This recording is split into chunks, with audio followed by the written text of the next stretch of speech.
जीतन राम मांझी दिल्ली में जाकर अमित शाह से मुलाकात करते हैं और मुलाकात के बाद जब मीडिया के सामने आते हैं तो एक ऐसा प्रण लेते हैं जिससे बिहार की उनको चाहने वाली जनता जो है जीतन राम मांझी को मानने वाली जनता मायूस हो जाएगी। वो सोचेगी कि आखिर जीतन राम मांझी ने दिल्ली में जाकर ये प्रण कैसे ले लिया, आखिर उन्हें किसने कहा ये प्रण लेने के लिए, और ये प्रण लेने से पहले क्या उन्होंने जनता से बातचीत की थी या नहीं। इसी पर चर्चा करेंगे कि आखिर जीतन राम मांझी ने ऐसा कौन सा प्रण ले लिया जिसको लेकर बिहार की राजनीति गर्म हो गई है, सियासत तेज हो रही है कि जीतन राम मांझी ने आखिर ऐसा प्रण लिया तो क्यों लिया। क्या भारतीय जनता पार्टी का दबाव था या फिर अमित शाह ने कह दिया कि आप ये प्रण लीजिए तभी आपको आगे बढ़ाया जाएगा।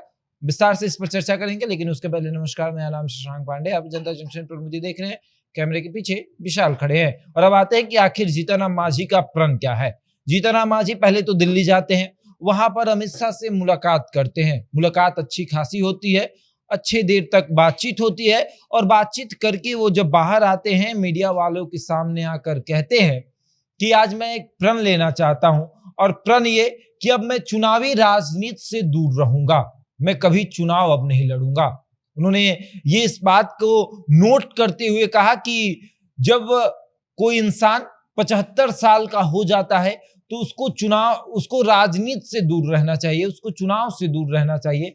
और मेरी जो उम्र है वो 79 साल की हो गई है, तो इस लिहाज से मुझे अब तो राजनीति से बेहद दूर रहना चाहिए, मुझे अब राजनीति में पढ़ना ही नहीं चाहिए। और उसके बाद उन्होंने इस बात का जिक्र किया कि अब मैं कभी चुनाव नहीं लड़ूंगा, चुनावी राजनीति से मैं दूर रहूंगा। हालांकि बहुत पहले भी ये खबर आ चुकी थी कि जीतन राम मांझी अब चुनाव नहीं लड़ेंगे, लेकिन अब साफ तौर पर उन्होंने प्रण ले लिया कि मैं अब कभी भी आजीवन मैं कभी चुनाव नहीं लड़ूंगा, चुनावी राजनीति से दूर रहूंगा और ये भी प्रयास करूंगा कि राजनीति से भी दूर रहूं। मैं अब राजनीति भी उतना नहीं करना चाहता हूं। बेटा है वो आगे बढ़ाएगा पार्टी को, पार्टी के तमाम नेता हैं वो लोग पार्टी को आगे बढ़ाएंगे। यानी कहीं ना कहीं जीतन राम मांझी के ऊपर ये दबाव बनाया गया है कि आप राजनीति से संन्यास लीजिए, चुनावी राजनीति से संन्यास लीजिए, आपके बेटे को आगे बढ़ाया जाएगा। क्योंकि कल तक जो जीतन राम मांझी ये कह रहे थे कि हमको 3 सीट चाहिए, हमको 4 सीट चाहिए, आज अचानक वो जीतन राम मांझी कह रहे हैं कि हम चुनावी राजनीति से दूर रहना चाहते हैं, हम चुनाव नहीं लड़ना चाहते। इसके पीछे बहुत बड़ी वजह रही होगी, क्योंकि जीतन राम मांझी लगातार भारतीय जनता पार्टी के बड़े नेताओं से बातचीत कर रहे थे।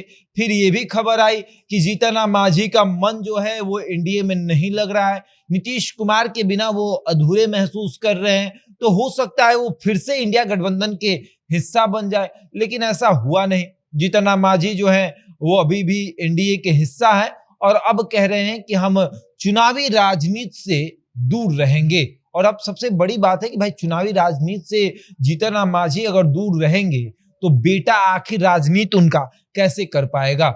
बेटा उतना परिपक्व तो नहीं है जितना जीतन राम मांझी हैं। हालांकि एमएलसी, उसके बाद मंत्रिमंडल, सब कुछ है, मंत्रिमंडल में जगह भी मिला, नई सरकार जो बनी थी उसके बाद परिवर्तन भी हो गया, अभी एनडीए के हिस्सा है, अभी कुछ है नहीं।